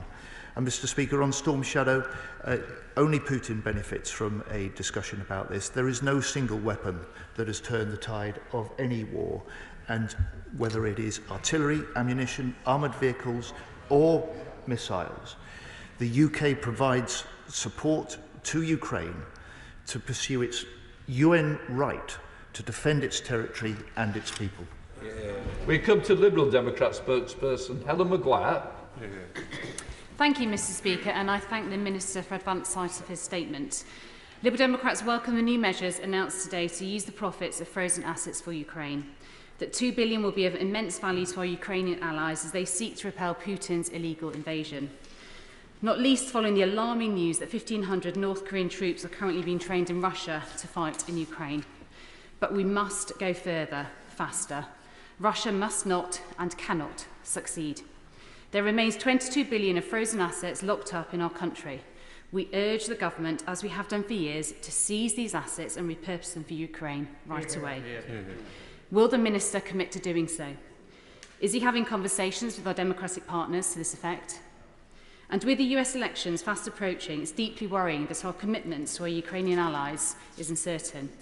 A second Trump presidency could have a devastating effect on the security of Europe and of Ukraine. So we urge the government, seize these assets now so that we can support Ukraine come what may. We must lead with Europe on this. EU countries have between them close to $20 billion worth of frozen assets. Will the Minister consider convening an urgent summit with European counterparts to begin that process? And does he agree that if the US cannot, then Europe must? Minister. Thank you, Mr. Speaker. I would say to the honourable gentleman, lady, that in fairness to the party opposite, when they were in government, and her party before the election, as we did, we were united in the efforts to try and get the interest drawn down from the frozen Russian assets put in Ukrainian hands. And the UK government, before the last election and since, has been leading this work. This is practical steps we can take now. Whatever the declaratory position she wants to adopt about seizing Russian assets, this is valuable additional funding that from the new year will be in the hands of the Ukrainian government to be able to spend, in the UK's case, on the military aid that they need. This is in addition to all the other increase that we've put in place since the election. And just say to her, I hope, despite her calls for going very much further, she'll recognise how significant this move is. She'll recognise that the UK is amongst the first of the nations to move on this, and that she will give this House the full support when we introduce the primary legislation that will seek the Parliamentary Spending Authority to provide this financial assistance in pursuant of a bilateral agreement that we'll strike with Ukraine over how to do it. Thank you. Emma Lulba. Thank you very much, Mr. Speaker. When this government said our support for Ukraine was absolute, we meant it. My right honourable friend referred to the recently signed Defence Export Treaty between the UK and Ukraine, which will support Ukraine's defence industrial base whilst helping to replenish our own stockpiles. As far as he is able, can he update the House on the treaty's progress? Seriously. Yeah, Mr. Speaker, I was proud to sign that treaty. It is a treaty that means the Ukraine can draw down the export credit cover. It can contract with UK companies. And it's a framework also, Mr. Speaker, like some of the other frameworks the UK has put in place that other nations and the companies of other nations can use in order to deal with the difficulties that many face in contracting with Ukraine. It will be used by the Ukrainians for the contracting and the procurement of munitions, for ammunition. It will allow us not just to step up the provision of military aid support to Ukraine, but the production of essential military aid to Ukraine as well. Mark Francois. Thank you, Mr. Speaker. I welcome the statement, but the BBC are reporting that the money will be paid not in one go, but in tranches over time. We have the budget next week. Can the Secretary of State absolutely assure us that, as this is what accountants would call an exceptional item, this money will in no way be included in the overall defence budget next week and will in no way be attempted to bolster or bump that up because there are rumours there will actually be cuts? Can you just give us that assurance this is a one-off and it will be treated completely differently in the Red Book? Secretary of State. Mr. Speaker, I can give the right honourable gentleman that assurance. This is a one-off. It is additional. It is separate. It will be accounted for and set out separately in the Treasury documentation. Its significance is that it is a loan to Ukraine that Ukraine will not have to pay back because it's the interest on the frozen Russian assets that will service that loan. And he asked at the beginning of his question, why not this paid all in one go? This will be made available soon in the new year. The Ukrainians will be able to draw it down as they need it for the purposes that they decide they need it for. Derek Twig.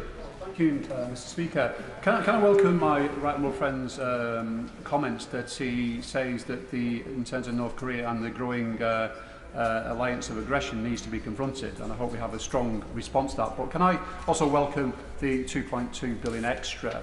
But he makes a very important point during his statement, one of many, which was that the Ukrainians have been outgunned 3-1 in artillery by the Russians. So, of course, while the additional support is vital, how quickly can we ensure we get extra munitions, artillery and missiles from the alliance, from the G7 and that across to Ukraine? Secretary of State. We can get it into the hands of Ukrainians just as soon as it's available for that purpose. And it's one of the reasons, for instance, when I announced the new contract in the UK to produce the short-range air defence missiles, the LMMs, initial contract of 650. They will be in the hands of Ukrainians from the beginning of next year, and we hope to step that up during the course of 2025. Likewise, where other nations are ready to make available the weaponry and the ammunition that Ukrainians need, the established arrangements for getting it in the hands of Ukrainians is in place. It's not a question of how, it's a question of how quickly. Sir Julian. The delicious irony of the interest on Kremlin kleptocrats' ill-gotten gains being used to fund the resistance against Russian aggression will not be lost on members in all parts of this House, and I welcome in entirety what the Defence Secretary has said. He will know better than any of us the crucial importance of the NATO alliance machinery in the assistance of Ukrainian resistance. And given that one recent ex-American president and one current French president have both made disobliging remarks about the NATO alliance in the fairly recent past, can he reassure us that at least in the case of President Macron, he is now fully on board the alliance and France's important contribution to it? Mr. Speaker, I can indeed. At no point during the 2 days of NATO defence ministers' talks was there any indication of the sort of views that he suggests may be held by some in America or previously might have been expressed by President Macron. And indeed, in the very good bilateral meeting that I had with the French Defence Minister, Sébastien Lecornu, it is quite clear that the French commitment to support Ukraine is as strong as the UK commitment, and I'm glad to say the determination of the French to work with us more closely on security and defence is also equally strong. Calvin Bailey. I welcome the statement today and the announcement of further funding. And in order to ensure that we sustain the pace and level of support that we're providing aid to the Ukraine, and to ensure that we energise our own logistical enterprise, May I ask my right honourable friend what action he is taking to boost UK defence industrial production to support both Ukrainian armed forces and our own defence supply chains across the whole of the UK? State. Well, my honourable friend knows this territory probably as well as anybody else in this House, Mr. Speaker, and he will know that over the 973 days, one of the things that the UK government has done is to change fundamentally the way that we go about procuring what's required. And industry, British industry, has responded magnificently to that, being able to respond quicker, innovate more rapidly, and to devise what they can produce to meet the needs that Ukraine says they have on the front line. Our task in UK government is to be the middleman, if you like, to make sure that that can happen. It can happen at greater volumes and it can happen at greater speed, and we'll continue to do that. Mike Martin. Thank you, Mr. Speaker. Does the government think that Ukraine is winning or losing? Well, Mr. Speaker, I'm not sure if he was listening to my statement, but I made very clear that this is a critical period in the conflict. Ukraine is under huge pressure, especially on the Eastern Front, but it is fighting, it is counter-offensing, it is putting Putin under pressure as well. And the only conclusion that the 32 nations drew from the discussions in Brussels, the confirmation of the G7 nations in Naples, was that now is the moment where Ukraine's allies must step up the support that we can provide, put Ukraine in the strongest possible position to withstand the Russian onslaught and to be able to put pressure also on Putin. Military, economic, diplomatic. Cartettles. Thank you, Mr. Speaker. I welcome the statement today from the Secretary of State. It's really good news for Ukraine. Would he agree with me that Ukraine is the frontier of war with Kremlin, and international support is more critical than ever before, and we must be absolutely clear that the defence of the UK begins in Ukraine? Secretary of State. Thank you, Mr. Speaker. My honourable friend is right, and her very words were repeated by a number of defence ministers in Brussels. Defence of the UK starts in Ukraine. Defence of Europe starts in Ukraine. Ukraine is fighting for the same values, and Ukraine is also fighting for the rest of us in Europe. Sir Roger Gale. Mr. Speaker, in sharp contrast to the presence of the Secretary General of the United Nations at Putin's summit in Russia, which sends out all the wrong signals, the Secretary of State's statement this morning is hugely welcome. Thank you.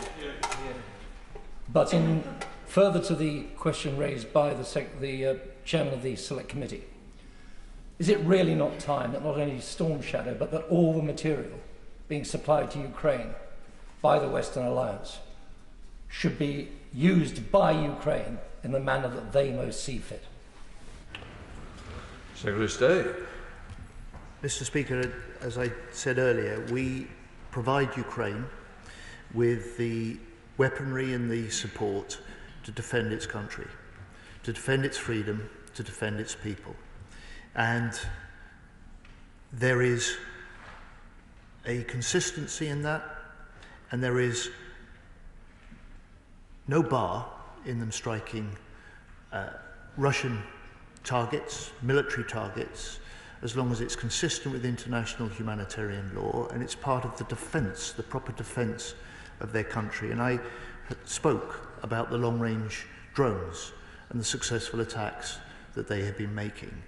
Defensive attacks, but nevertheless on military targets in Russia. It is for the Ukrainians to determine how best to defend their country, and we will support them in whatever ways that we can. Fred Thomas. Thank you, Mr. Speaker, and can I warmly welcome this £2.26 billion of aid announced today. It's a great news for those fighting for democracy in Europe and a day of low morale in the Kremlin. It's fantastic. Can I ask, and considering that what the Ukrainians might well use some of this money for is to continue innovating at pace, they're creating new technologies to fight against Putin every few weeks at the moment, they're cutting edge, they're adaptive. Can I ask the Secretary of State, are we going to learn from our friends in Ukraine and make sure that we as a country are investing in our own defence SMEs so that we can have the same output in the future? Thank you. Well, Mr. Speaker, while there's been no change in the basis on which we provide military aid to Ukraine, there is a change in the approach that we take, not just to providing aid, but to producing some of the military equipment and ammunition.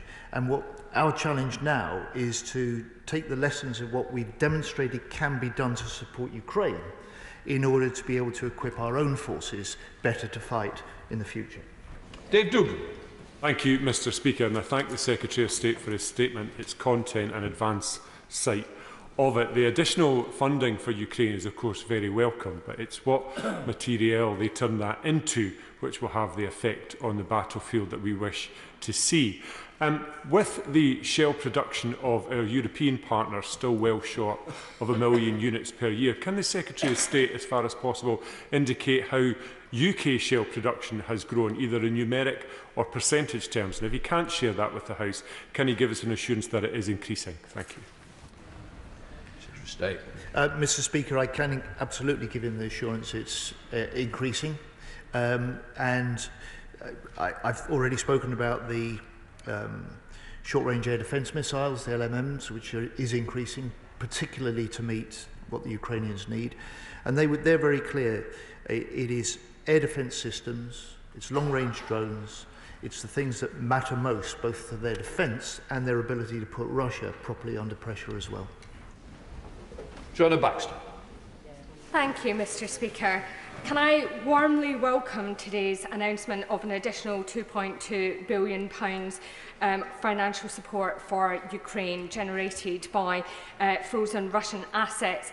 Can my right honourable friend say a little more about this concerning development of North Korean soldiers supporting Russia's war of aggression on European soil, and how that underlines the importance of us using every tool in our box to support Ukraine's efforts?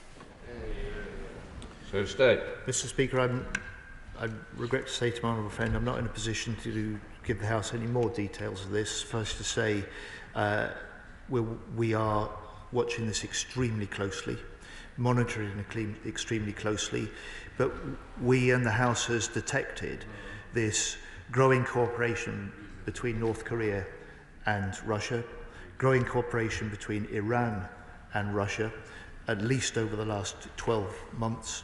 It's a sign not of strength but of weakness on Putin's part, but it does introduce a dangerous new development both to Ukraine and to wider European security. Mark Pritchard. I welcome the Defence Secretary's recognition of President Zelensky's victory plan and his support for that, but he will know that part of that plan is the use of long-range missiles. And I get his point about long-range drones, UK drones, being used for military targets only in Russia and within the norms of international rules of law. I also detect, perhaps, with two questions on long-range missiles, these edging towards a position where he might publicly declare that Ukraine can have the freedom to hit targets in Russia, military targets, using long-range missiles. That will change the war. That will have an impact. Secretary of State. Mr. Speaker, we step up the support we provide to Ukraine, but there's been no change in the basis on which we provide that support to Ukraine. Clive Betts. Speaker, could I thank my right honourable friend for his statement and also thank him for the amount of personal commitment he's clearly making to this subject. It's obviously very expensive for Putin to fight this war, but he's gaining a lot of this money from the sale of oil. There are real concerns that there are British firms or firms with British connections who are facilitating and enabling the illegal oil trade to go on. So what more can be done in cooperation with his friend, the Foreign Secretary, to ensure that sanctions are more effective against the Russian oil trade? Secretary of State.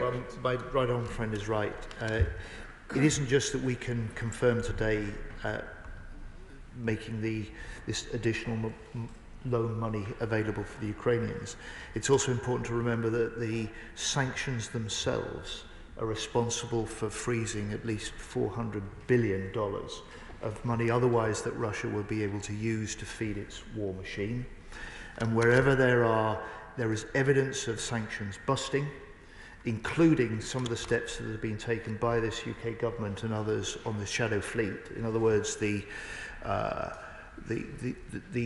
shipping that is in the grey zone trying to avoid sanctions, wherever we have the evidence required to act and to sanction, we will do that and will continue to do that. Sir Bradham.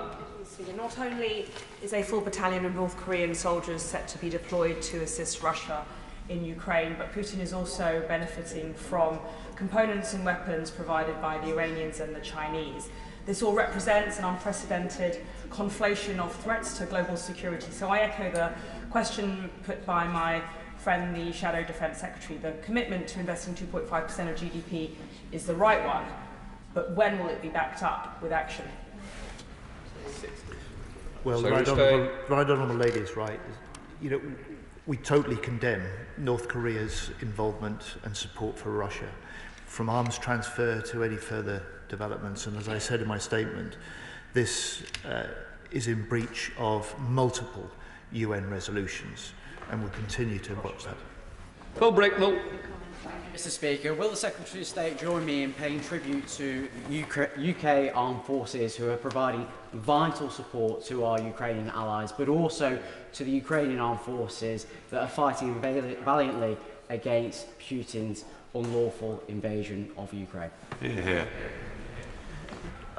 I will indeed, Mr. Speaker, and I've had the privilege of visiting Interflex training courses, I think 4 times now.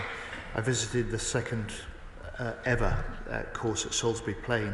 It is deeply moving both to see the level of commitment of British forces to the task of training Ukrainians and to spend time with those Ukrainian recruits, men who are lorry drivers, bank clerks, PR executives of all ages who have volunteered to fight for their country and their freedom, trained by British forces, now with other countries alongside them, equipping them to be able to fight for their country, but knowing that they will return to their own nation, they will return, and they will return soon to the front line, is deeply sobering.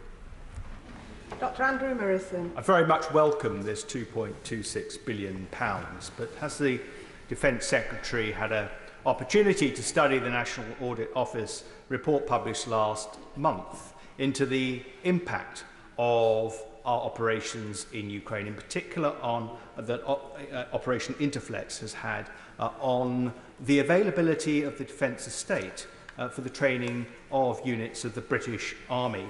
And whilst that's acceptable in the short term, in the long term it probably is not. What impact assessment has he carried out, and what proposals does he have to make available the defence estate we need to train British soldiers? Secretary of State. Well, nothing will shake our commitment to continuing the Interflex training programme. We are determined, and we will continue that throughout 2025. And those partner countries that have been alongside us this year, many are now already committed to doing so next year. Madam Deputy Speaker, on the forgive me, he asked me about Interflex, and he asked me about the defence estate, and he asked me about the training of Ukrainian soldiers. That will continue. And in terms of the National Audit Office report, which is where he started, I have indeed read that report. It is a welcome change from the normal run that we've been used to in recent years of National Audit Office reports into the Ministry of Defence. And it praises a good deal of what has been done by the Ministry of Defence in support of Ukraine, and it's very welcome. Graham Downey. Deputy Speaker, and thank you to the Secretary of State for a very welcome statement indeed. In that statement, he mentioned the importance of Ukrainian forces' efforts in the Black Sea against the Russian Black Sea Fleet and how important that is to the Ukrainian economy. Can he perhaps go a little bit further and describe how this funding with Ukraine will actually help them to ensure that security and perhaps even go further in the Black Sea? Thank you. Madam Deputy Speaker, the principle of this funding is that we put it in the hands of Ukrainians. The Ukrainians are in the best position and must be in the position to decide how best to use it. We have said they can use it entirely if they choose for military support, and the support that they choose to procure with it will be a matter for them in discussion with us. David Mundell. Thank you, Madam Deputy Speaker. Is the Defence Secretary able to share with us any conversations that the Foreign Secretary had whilst in China about China's engagement in this situation, and particularly their willingness to bring the influence that they undoubtedly have on both Russia and North Korea to bear? Secretary of State. Happily, I can indeed. Madam Deputy Speaker. So the Foreign Secretary was in China on the 18th and 19th of October. He met with his counterpart, the Foreign Minister, and he did indeed talk about the areas in which our countries may disagree, including on Russia's illegal invasion of Ukraine, and he talked also and raised the UK's concerns over China's supply of equipment to Russia and to Russia's military-industrial complex. Kevin Benavia. Deputy Speaker, I also very much welcome today's statement from our right honourable friend, the Secretary of State. It's evidence not just of warm words, but of real practical support for our ally in its desperate hour of need. But this country cannot do this on its own. Can my right honourable friend update this House on any discussions that he or his ministerial colleagues have had with our friends in the rest of the G7 in combating Putin through economic measures? Secretary of State. I can indeed, Madam Deputy Speaker. I came away from Naples from the G7. I came away from Brussels for the NATO defence ministers, reinforced of the view that there is a determination not just to stand with Ukraine now, but to do so for as long as it takes. And I will send my honourable friend a copy of the communiqué from both, in which I think he will be encouraged, as I was, by the degree of unanimity and determination, not to allow Putin to believe that if he holds out, the West will give up. Richard Ford. Thank you, Madam Deputy Speaker. I welcome the announcement of the acceleration loans, but also welcome the timing. The British government is not simply waiting to see the outcome of the US presidential election in the way that some governments are doing at this time. Will the Defence Secretary repeat the assurance that he gave the House last week, namely that European NATO nations can assure Ukraine that, regardless of US policy, military aid to Ukraine will not decrease next year? Secretary of State. On the contrary, Madam Deputy Speaker, we're determined to maintain and step up from the UK the military aid required. There is a similar determination I found from defence ministers across the NATO nations, and we recognise that this is a fight the Ukrainians are mounting for themselves, but they are also waging on behalf of us all and the values that we share with them.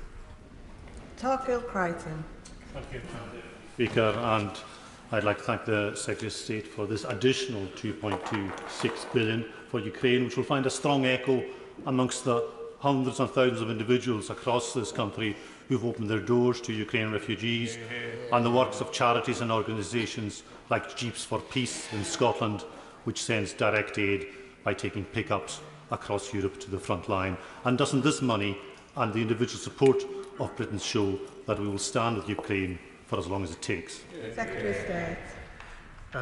Madam Deputy Speaker, I'm grateful for his thanks. Those thanks should really go to the Chancellor, because it's the Treasury that has led the way on ensuring that we can put in place this new system of loans and make this money additionally available to Ukraine. But he's completely right to say part of the strength of the support that we can offer as a country to Ukraine rests on the strength of the support of the British people, the warmth of which they've shown from the outset for Ukrainian refugees, and also the determination of many groups. He cites one that have been willing to collect and in some cases transport support for Ukraine and Ukrainians out to the country itself, and I pay tribute to their efforts. Ben Opsijekti.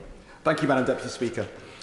It is concerning that we only received the briefest of updates in this House on the direct involvement of North Korean troops after a week of this being widely reported in the media. Last week, during defence questions, the Right Honourable Gentleman gave his full-throated support for Ukraine, but made no mention of the government's awareness of North Korean reinforcements potentially being deployed in up to brigade strength. So what is the government's current assessment of the scope of North Korean involvement, and how do overt North Korean boots on the ground in Ukraine necessitate a change in our posture? Madam Deputy Speaker, I've just given the House the assessment of the involvement and the extent at present of North Korean troops. Blair McDougall.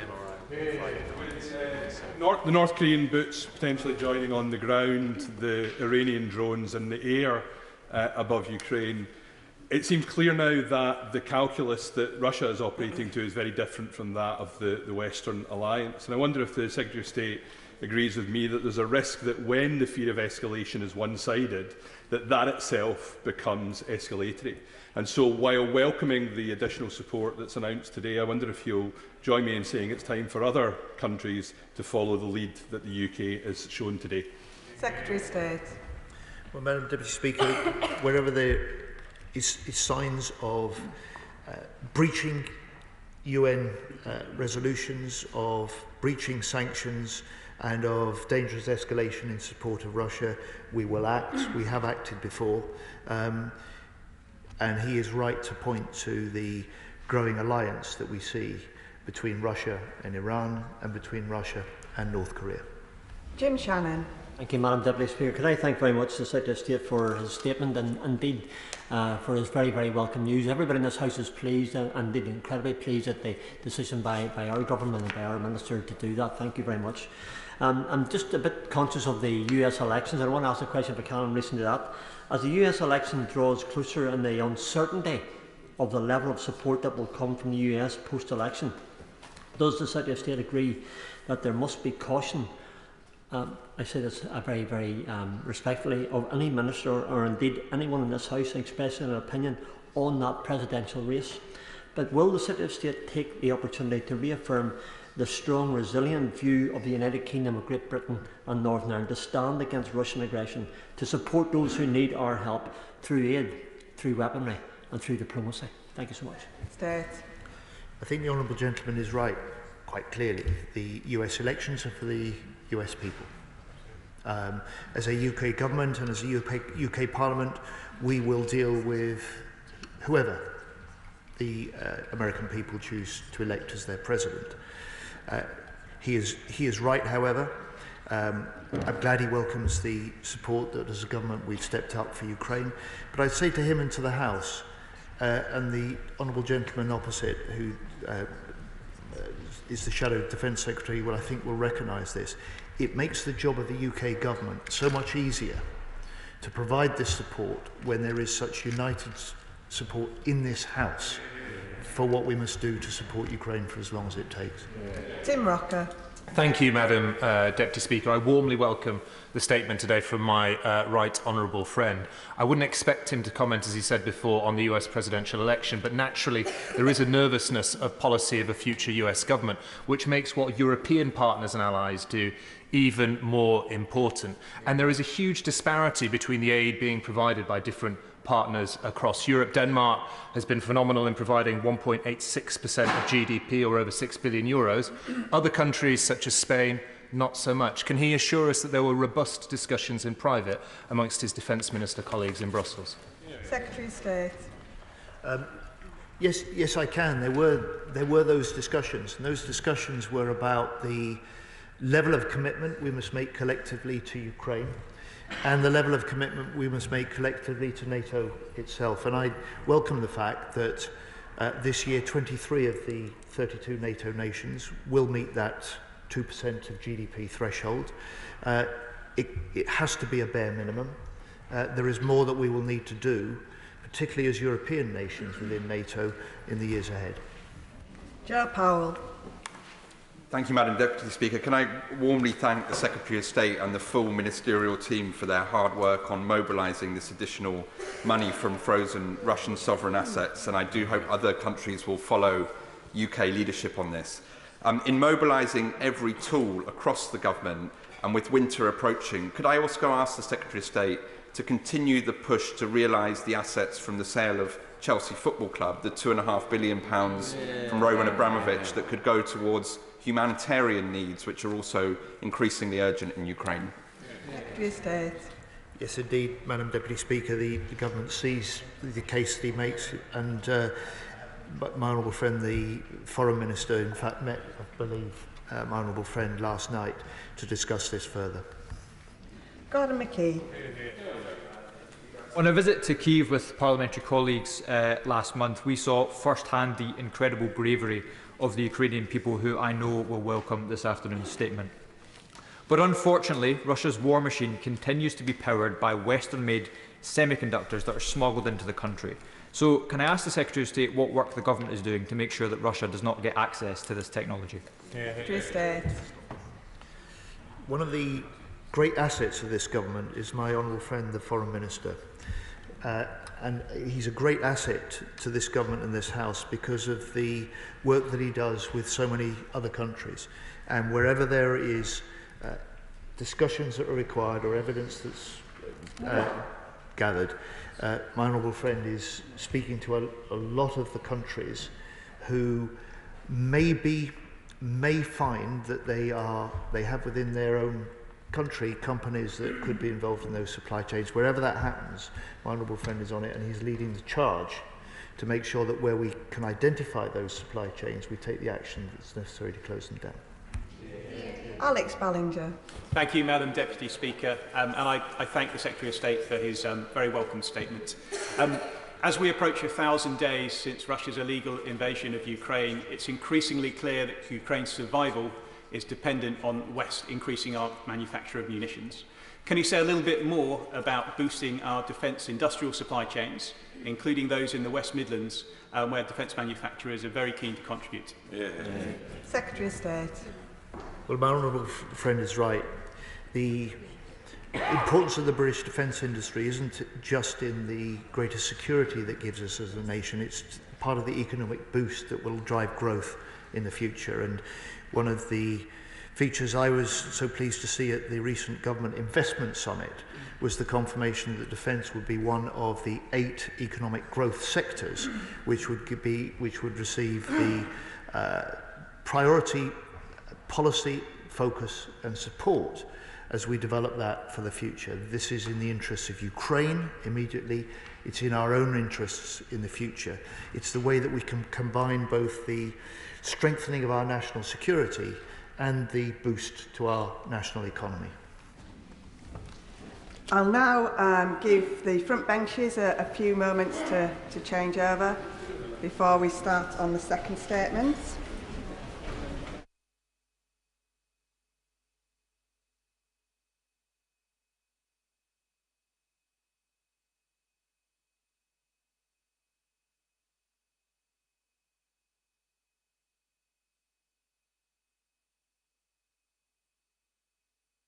I call the Lord Chancellor Shabana Mahmood.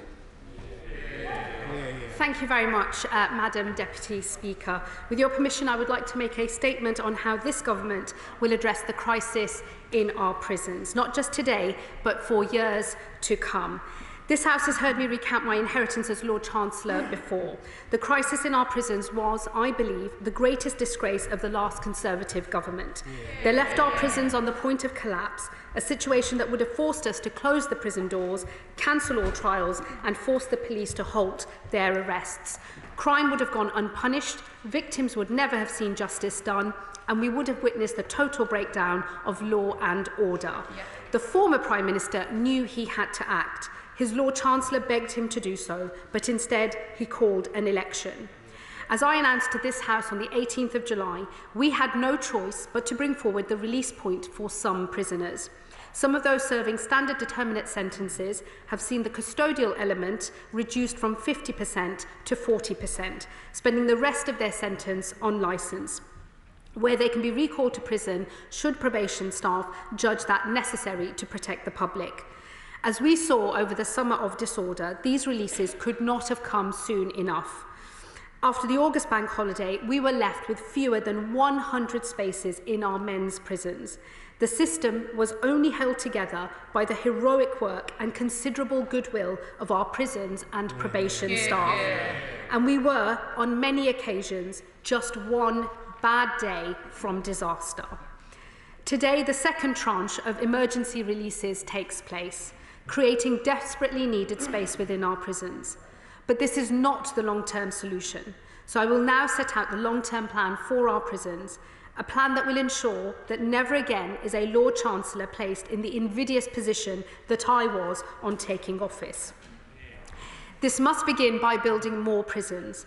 For all their rhetoric, the last Conservative government's record on prison building was abject. They like to mention that between 2010 and 2024, they built 13,000 places. What they are less keen to admit is that in that same time, they closed 12,500.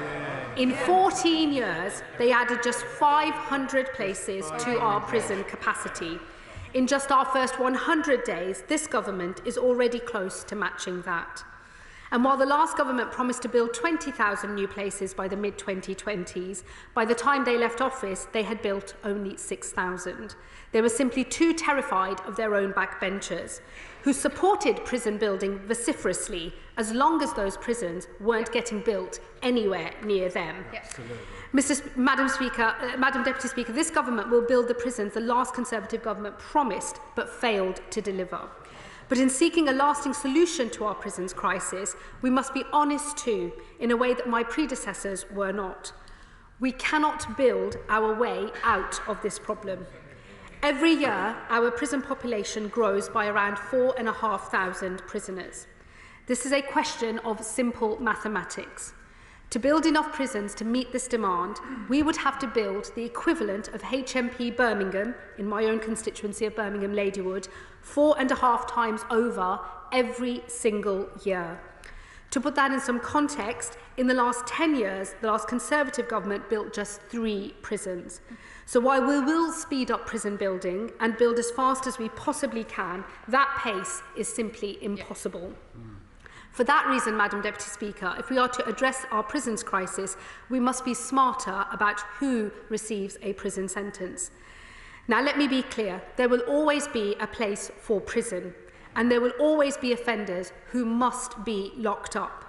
But we must also expand the range of punishments that we use outside of prison and consider how we punish those offenders who have broken our rules but are not a danger to society. For that reason, I am today launching a review of sentencing, and it will have one clear goal: to ensure that we are never again in a position where we have more prisoners than we have space in our prisons. The review will follow 3 principles. First, sentences must punish offenders and protect the public. For dangerous offenders, prison will always remain the answer. Punishment and public protection will be this government's first priority. There will also be some offenders who I will task the review with considering, like prolific offenders, who are just 1 in every 10 individuals, but nearly half of all sentences. Some of these are hyper-prolific offenders committing hundreds of crimes, and I will ask the reviewers to consider whether a longer sentence might punish them better and force them to engage with rehabilitation on the inside. The second related principle of the review is that sentences must encourage offenders to turn their backs on crime. We need both sticks and carrots. In this, I will be encouraging the reviewers to learn from others who have succeeded. In Texas, for instance, Republican legislators were faced by a problem similar to ours: a soaring prison population, sky-high reoffending rates, and prisons that had run out of space. Working across political divides, the Texans introduced a system of good behaviour credits, where well-behaved prisoners could earn time off their sentence by engaging in rehabilitation programmes. And the results were remarkable. Crime fell by nearly a third, reaching the lowest levels in half a century. The prison population fell by over 20,000, and after 2 decades, the Texans had closed 16 prisons rather than building new ones. The third principle of the review is that it must expand the punishment that offenders receive outside of prison. There are already ways that we severely constrain offenders, limiting their freedom outside of prison. Those under home detention curfews are, in practice, under a form of house arrest. With a tag on their ankle and a sensor in their home, they are placed under curfews, generally for 12 hours each day. And should they break that curfew, they can be picked up and, if needs be, locked up. In some ways, punishment outside of prison can be even more restrictive than prison. It is a sad fact that in many of our prisons today, a drinker can all too easily procure a drink. On a sobriety tag, however, with their sweat measured every 30 minutes and a 97% compliance rate, their teetotalism is almost as strict as mine. All of this is just using the technology that is immediately available to us and used already in this country. I will be inviting the reviewers to consider the technology that they have available to them now, and also the next frontier of technology used in other countries but not yet in ours. Because I believe that the modern world presents us with the opportunity to build a prison outside of prison, where the eyes of the state follow a prisoner more closely than any prison officer can. Moving punishment out of prison for those who can be safely managed there has huge benefits. Outside of prison, offenders can engage in work that pays back communities and individuals who they have harmed. And the evidence is abundantly clear that those who serve their sentences outside of prison are far less likely to reoffend, cutting crime with fewer victims and safer streets, and reducing the huge cost to society of reoffending, most recently valued at over £22 billion a year. Madam Deputy Speaker, this government believes that crime must have consequences and criminals must be punished. It also believes in rehabilitation, that those who earn the right must be encouraged to turn their backs on crime. This government believes in prison, but we must also increase the use of punishment outside of prison too. And this sentencing review will be tasked with pursuing these goals. It will be led, I am pleased to say, by a former Lord Chancellor, David Gauke, a highly regarded minister who served in multiple roles across government, who has rightly gained the respect of both the judiciary and the legal sector, as well as many within this House. And I will work with him to assemble a panel of reviewers who will draw together deep expertise and experience in the criminal justice system. This review will take a bipartisan and evidence-based look at an issue that has, for far too long, been a political football booted around by both sides.